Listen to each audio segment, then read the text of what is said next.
I want to address what I know is top of mind for all Canadians. Yesterday I spoke with President Trump and I reiterated the fact our border is secure and less than 1% of the illegal fentanyl entering the United States comes from Canada. Even so, we took action with our $1.3 billion plan to further strengthen our border.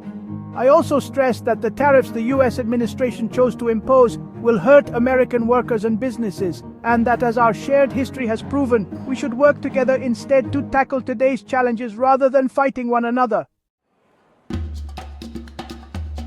Canada's ministers, officials, and I will continue to engage with our American counterparts. Our goal remains to get all tariffs removed. In the meantime, we'll be taking action to support Canadians through the tough times ahead. You can count on leadership right across the country in hospitality, these provinces, and indeed your federal government. But mostly you can continue to count on each other. Canadians have been there for each other, for small businesses, for local producers, for friends. Canadians will pull together and continue to pull together with deep, deep pride in country as all of us stand together to defend Canada. Trump backing down as the markets nosedive. The president pumping the brakes on his trade war as major concerns about the U.S. economy grow tonight. The Dow losing 428 points right now on track for its worst week in 2 years. And the Nasdaq is now in correction territory. That means it's down 10% from its peak. 7% since Trump took office. And they are down even as Trump gave in to Mexico and Canada today, pausing his 25% tariffs on some of these exemptions that have been announced and some of these temporary delays if you've been influencing those decisions. Or because of the market reaction. Well, there are no delays at all. No, nothing to do with the market. I'm not even looking at the market. Of course, there was delays, right? Because they were going to do many of the calls with Trudeau and time bomb and delayed them a month, and now here we are, another delayed again. As for not looking at the market, that would be new, because for years Trump has been aggressive about touting just how well the markets do when he's in charge. Since the election, the stock market has broken one record after another. The stock market is good because a lot of people think we're going to win the election. We had a great stock run. We're hitting record stock market numbers. Another great all-time stock market record. Stock market's up again. Well, now it's down. We're not hearing about it. And his on-again, off-again trade war is setting alarms off around the world. I mean, heads of state, investors, consumers, nobody really knows whether to take Trump seriously because he does continue to say he's going to do them, and there's no way he won't. And then he delays it, pauses it. The question is whether he's crying wolf. Nobody is clear at this point where this is. One thing is for certain, though, underneath all of this is the prices have gone up. Prices have gone up at least 3% over the past month. Egg prices and housing, obviously prices have gone up. The thing is, though, if you listen to Trump and some of his wealthier allies, this pricing increases are a small price to pay for the MAGA agenda. As American people ready to get the country back on track and do what it has to do, or do what it takes to make that happen. Absolutely. We're going to have to adjust in prices for it. Now, we're going to have to adjust some prices for it. Republican Senator Mark Mullen. I mean, look, that's his point of view, but it may be easier for him than others. He's reportedly worth at least $31 million, one of the wealthiest members of Congress. This is what Treasury Secretary Scott Benson had to say about it. Access to cheap goods is not the asset, is not the essence of the American dream. Access to cheap goods is not the essence of the American dream. Well, that's actually a really big topic of conversation. But it may be true for Secretary Bissett. He is a former hedge fund manager. He is worth at least $521 million. So it is true for him. And then there's Trump. There'll be a little disturbance, but we're okay with that. Perhaps a little disturbance to somebody who says he's a billionaire. But to most Americans, his disturbance is serious turbulence. Surging prices are hurting Americans, and it is not what they expected. Under my plan, incomes will skyrocket. inflation will vanish completely.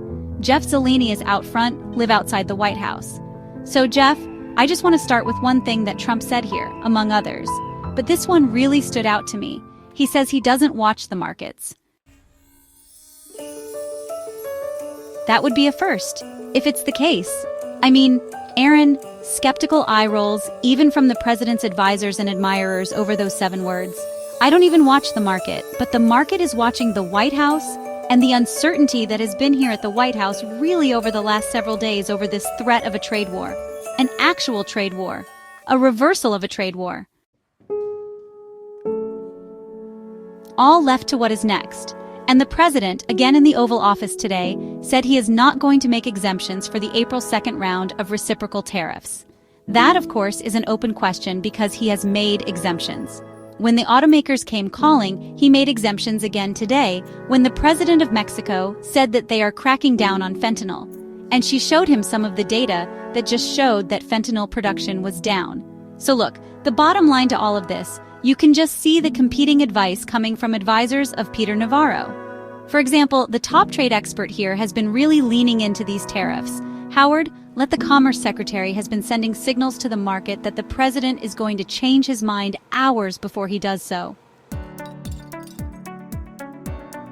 But the market clearly has been rattled by this. So the question is, what comes next in all of this? There's a lot of concern on Capitol Hill from Republican lawmakers and others. Yes, they still deeply support this president. He has a big control of the House and Senate, there's no doubt. But the markets are one thing he has always loved and watched. The markets are giving their thoughts to the president, and it certainly is not an A+ grade. Thank you very much, Jeff Zeleny.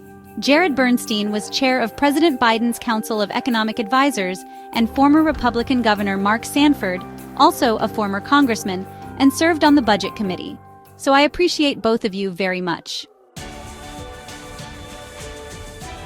Governor, can I start with you? You see the markets responding, There was a day a month ago when the president said he's going to do tariffs, and then when he backed down, then the markets go back up. That wasn't the case now, right? There's been this kind of whiplash of I'm going to maybe one too many times. What do you think the effect of this on-again, off-again trade war is going to be? Governor, can you hear me? Oh, I thought you said Jared. I apologize. What do I think the effects are going to be? I think it's going to be disastrous. People go down to the local bank because it signals that there's stability there. And what the president right now is doing, both domestically and internationally, is sending a signal that there is not stability and people don't invest into instability. It's the reason that a lot of money didn't pour into third world countries, because they have no idea what's going to happen next. And if that's the operating environment that businesses have to look at, they're going to put the brakes on, and you're not going to see the domestic investment that he's talked about, and you're not going to see the jobs he's talked about, and you are going to see inflation. So I'm quite worried. And I think the markets obviously are too. And Jared, you have one chart that actually speaks to exactly what the governor just said, the uncertainty index. Yeah, the governor is spot on. If you look at the spikes in that chart, it's a chart of uncertainty caused by trade policy that lurches the way we've seen. And markets and investors really don't like that. As you said, the Dow is down 1,500 points this week. Today, the Nasdaq down 5% over the week, as you said, in correction territory. I think the one reliable force that can protect American consumers from the price-increasing impact of these harmful tariffs on Canada and Mexico is, in fact, the stock market. The president protests too much when he says otherwise. We know the record on that. I also think we should be clear, as Jeff was, that the call with President Sheinbaum and the progress they've made on fentanyl. That's good news. But the markets are the dominant force here. You got a layer in this, what we saw on jobs down. You have a more than doubling in the number of layoffs this February from last February. And overall, the biggest number of job losses in a month basis since COVID in 2020. I mean, when you layer that in here, that is you talk about unsettling or destabilizing for sure. Yeah, I mean, again, I go back to very simple principles, which is, Investments go to where they're loved and where they have a sense of what's coming next. And inasmuch as people don't, they're not going to add, small business. I think we'll hold off on hiring that extra person. And cumulatively, that really begins to add up. More worrisome, though, I think, is the inflation component, which I think could really, you talk about something that would bite the Republican Party in the midterms. Oh my goodness, think about this. Half of the fresh produce that you see in grocery stores across the country in the wintertime comes from Mexico. A quarter of the lumber supply that goes into the houses that are being built come from Canada. You begin to put walls up to our immediate borders, and a lot of big, bad things begin to happen from the standpoint of inflation, which is the flip side of what will hurt people. They can lose their job, or they can see prices go crazy. Either way, they get hurt.